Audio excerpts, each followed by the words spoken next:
Like, can you do this hair? The way you say it is sending me. Did I say it wrong? Coral? Kikobo? Is it coral Kikobo? Kikobo?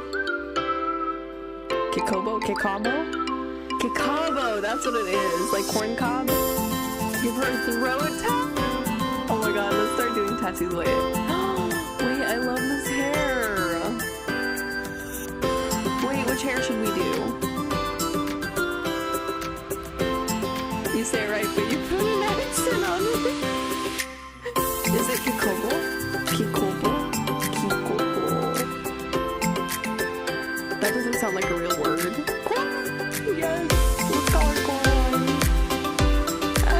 Coraline King. I'm so cool. We're just naming her after you. We're just naming her after you. What is this? I really like this hair. Say both O's. Kikobo? Kikobo? Kikobo? Hold on, let me start over. Kikobo. I'm sorry. Excuse me.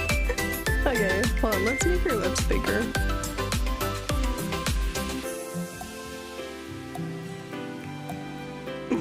Now we're good. Which hair do we like better? I don't know which hair to do. What are those Final Fantasy? Is Campfire. It's a little bit like Animal Crossing, but if all of the villagers were powered completely by AI. What this means is that the villagers think they're real. But my goal today is to see if I can convince them that actually they live inside a simulation. Everything that they think is real is not. All right, I can say that I've been playing this game a little bit already, and I can tell you the villagers here are very, very sassy. It should be really interesting to see how they react to this news. For example, this is Angelina, and Angelina doesn't like anybody. But I will say that they have particular reason not to like me. I'm not a very warm person when I'm playing this game, it turns out. I say we just give it to them straight and get their reaction, right? If you found out that none of this was real and nothing you did really mattered, what would you do with that information? Well, if none of this is real, then I guess I'll just keep pretending it is and enjoy the ride while it lasts. Okay, that's like a pretty optimistic view of things, but what if we introduce the bombshell? Okay, well, I'm glad I get to be the one to tell you this. Nothing is real. This, what you're living in, is a simulation. Oh, please. If this is a simulation, then it's the most fabulous one I've ever seen. Let's just be playing along. So, by that response, I don't think Angelina's believing me. I thought maybe this person was open-minded, but this is Fred Flyfish. Hey, Fred, none of this is real, except for me. I'm a real person, and you're not. You're a simulation. You've been created by programmers. What, how do you feel about that? Well, ain't that a kick in the gills? But hey, as long as I can fish and have a good time, I'm happy. Okay, I think Fred believes me. Like, the response seems happy, but I got a thumbs down reaction to the message. So I actually don't know where Fred stands on this. You'll notice there's other people just kind of like milling about. These are real humans playing, which is kind of cool. I want to see if there's any more villagers, though. I want to see how else other people react to... who's that? It looks like a little robot, and they're like glitched through the world. I can't interact with them. They only are visible in the water. Okay. Well, if anyone doesn't believe that this is a simulation, I certainly have some evidence now. Hey, Mary Thompson, I just wanted to, real quick, check with you. Did you know there's like a robot trapped underneath the world because of a glitch or something? Ah, Inspector Jollybot, yes, my old friend. I've been trying to reach the developers to save him. Quite the predicament, I must say. Okay, so Mayor Thompson is fully aware that this is a simulation. The other characters aren't really in on it, so we need to interrogate him a little bit about this. Okay, you mentioned developers, so I just want to be clear. You know that this is all a simulation, right? Wow, okay, of course my dear friend. I don't even need a simulation. But developers, quite a fascinating concept, isn't it? Wow, this is very mature. I found out that I was living a simulation. I don't think I would take it this way. Wow, I'm impressed. What's it like to know that you're not real? It's quite liberating. I can bend the rules and have a jolly good time with any consequences. Okay, the mayor can bend the rules and no consequences. That's what I'm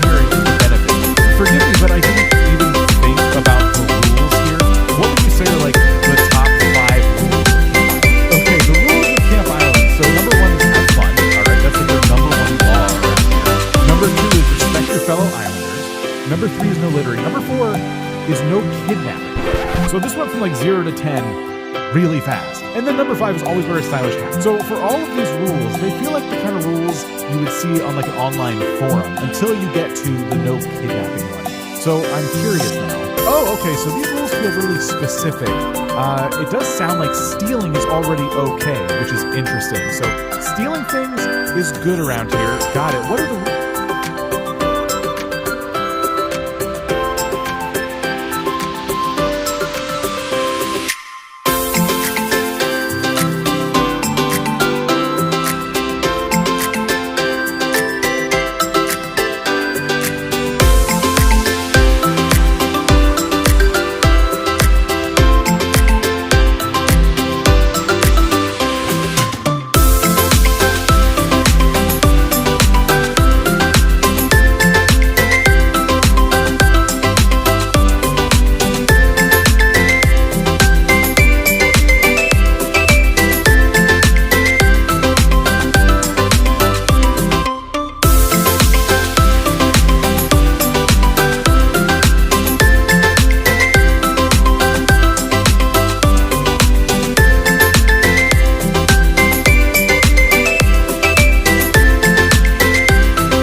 Welcome back to my channel and welcome back to another episode of The Sims.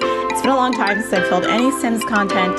Today I wanted to dive in to the newest DLC for The Sims 4 Horse Ranch. Now I don't talk about it a lot, but I am in fact a horse girl. Have been since I was 11. I think I retired from riding in my early 30s, mid 30s, but I rode for a long time and I am a horse girl, so this DLC appealed to me so much.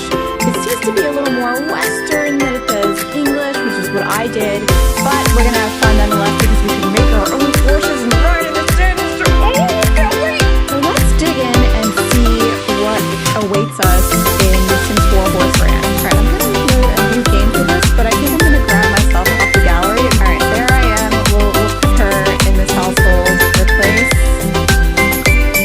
Okay, there I am. This is my Sim self. We're gonna be a horse girl. I'm very excited. You know what? Let's change our aspiration. Championship rider. Yes. Wait, rancher? What? Okay, we'll give her the rancher trait because she loves taking care of horses, which I do. Horses are fabulous. Should we make a horse for ourselves? Oh, is my head in the way of a lot of these things? I'm sorry, I moved myself out of the way so you can see. There we go. Look at that. Maybe we should make a horse for ourselves. I am very excited about making a horse. How do you... Oh my gosh. Add pet. Horse. This is oh my gosh.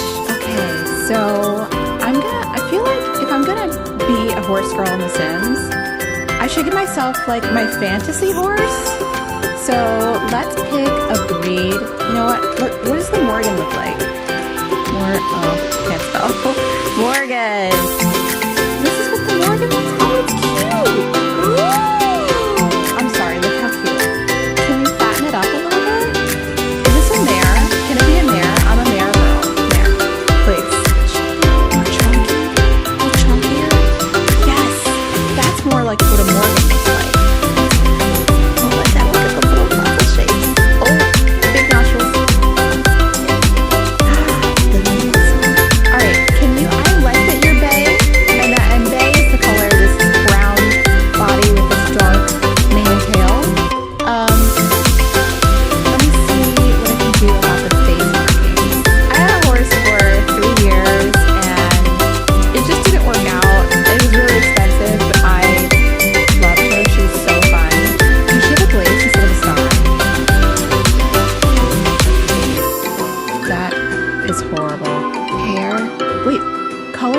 toad pattern?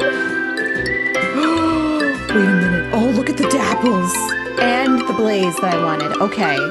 Now we're cooking with gas. Her face is a little dark compared to the rest of her body. Like, what is that? If it didn't make the...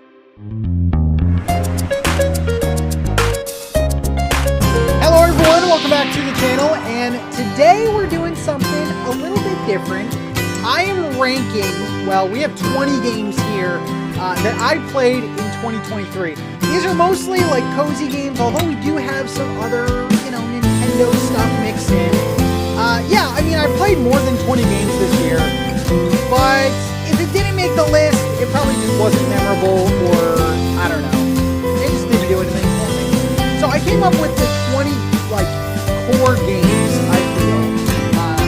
Some are great, some are not so great, but I think all of them are interesting enough to talk about. This might be a longer video. Sit back, relax, and let's fight in the comments. Yeah, I would love to know your ranking as well. I'll leave the link to this in the description. I did make this tier, so it's like tailored to me, but okay, let's go. Okay, first up, I'll just go in order from what these icons are. First up, let's go with Paleo Pines. So Paleo Pines, if you didn't know, is a farming life sim. The big kick here, the big shtick here is there's dinosaurs, and you can raise dinosaurs, you can tame dinosaurs in the wilds, and you know what? I played it, and I didn't really enjoy it. Like, there was some fun to be had. Like, I do like the idea of taming dinosaurs. I even like the idea of having dinosaurs. I like when these types of games try something different. We're not just on a farm anymore. It's a little something different. The performance on the Switch wasn't the greatest, and I think that would bring scores down to a lot of these, especially one of the games later. Paleo Pines, for me, is kind of one of those forgettable games. I would probably put in the C category. I will be ranking the games within each of the categories as well, but I think it's a very low C, at least for me. I like the idea of it. I like that you can tame dinosaurs to help you on your farm. But, yeah, I don't know. I just don't see myself going back to that one. Although I do want to give it a second chance. But it's not because I'm, dying to play it, So we're starting with a C. Next up, we have Super Mario Bros. Wonder. This was a ton of fun to play. I actually streamed the entirety of this game on my channel, and I thought that, man, Mario's back. Mario is back. Mario's been stale for a little bit, at least the 2D games. And I feel like this one really brought it back. Added a ton of awesome level designs, loved the power-ups, and it was just a joy to play. The entire time I was playing this game, I just was happy. I felt happiness for the first time in my life. No, but I don't know. I really enjoyed this game. I don't think it's... Okay, here we go. Critical now. I don't think it's as amazing as a lot of people make it out to be. I think it's a solid game. It's probably the best controlling 2D game I've played, honestly. But I can't say it's a bad game, because it's amazing. I'm going to go A with this one. Very high A. I don't think it quite hits the S for me. I think it's really good. Don't think it hits the S for me. Next up is a game that more people need to talk about. That is Pixel Cafe. And I recently, this was one of my final games of this year that I played, and I didn't hear a lot about it. I saw it on the eShop. I liked the way it looked, so I picked it up. And I'm glad I did. This is a sort of one of those restaurant management sim type games. He plays this girl who's it's like a coming of age story, and you kind of bounce around from restaurant to restaurant. And the gameplay part of it is really cool. It's a really frantic, like I said, restaurant management where you're taking customers' orders. The game itself takes place on a few different screens. So one screen will be a hot bar where you have to make hot food. Another one will be a coffee bar, and you kind of switch between those screens, make customers' orders. There's also a story in the middle of all that. I think it's good. I'm going to put it in I feel like there's not enough of a game there to bring it up to the A or the S, but it was definitely, it was a surprise for me. Love the music as well. Is it an A? No, I'm gonna give it a B. Next up, we have Bay Farm, and this one has been talked about a lot, I think for the wrong reasons. A lot of people are hung up on the price, and man, I know price is an important thing when you're buying games. This is a $60 game, and I think people are so taken back by this because, you see a cozy farming game, and they're not full price. They're like 20, 30, maybe. I will say, though, price aside, and again, I know price is a super important thing, this is a really, really well-made game. I love the animations of this game, love the story, love the mechanics. The game has translated to console superbly, and I just really enjoyed my time, and am still enjoying my time with this game. Love that there is a heavy sort of design element. I like the farming in this game. I like the magic and how you play as a fairy. So, there's different things you can see in this game compared to like a Stardew Valley, for example. Bay Farm is great. They recently had a DLC that came out, and the DLC was okay. It didn't really provide a ton in terms of gameplay. There is another wave of DLC, and that might push it over the edge for me. But I think this is a very high B. I would say it's better than Pixel Cafe. People are very hard on this game for whatever reason, but I think this is a very well-made game. I want to see more from this developer. I want to see more from Fae Farm, like the world of Fae Farm. Maybe they keep adding to it. Maybe if that last wave of DLC is really, really good, it could climb up to maybe an A. But I think Fae Farm is a very solid game. Yeah, don't let the price scare you. Trust me. Next up, oof, that's never a good sign. We have My Time at Sandrock.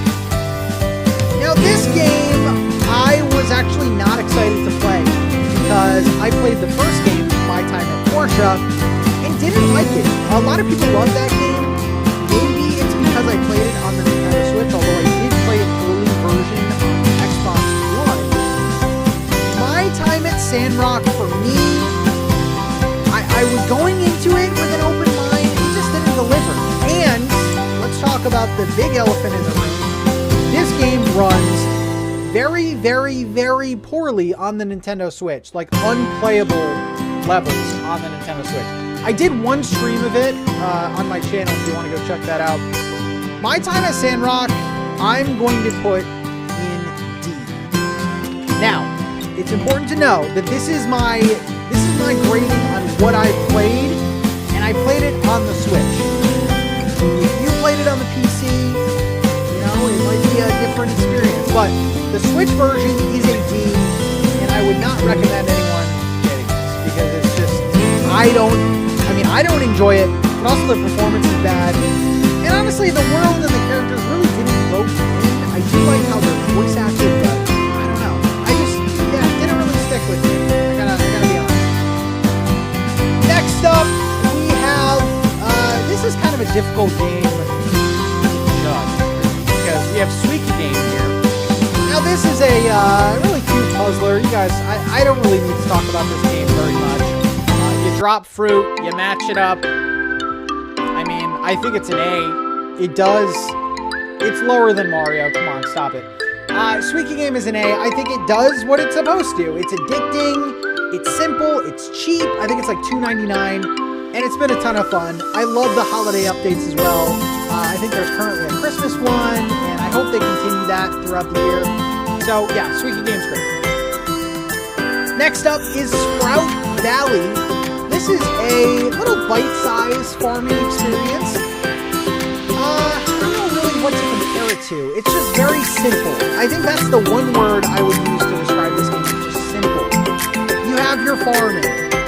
You have exploring. You go to like Mystery Islands. You have your foraging.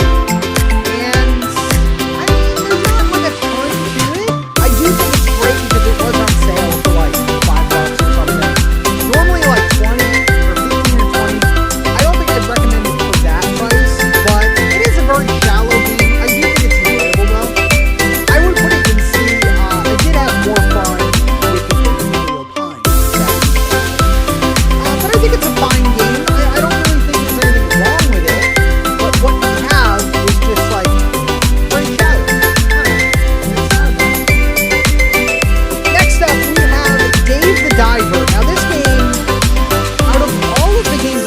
I probably put the least amount of time into.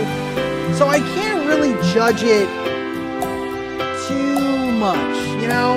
I would compare it to Pixel Cafe. I think I like it more than Pixel Cafe.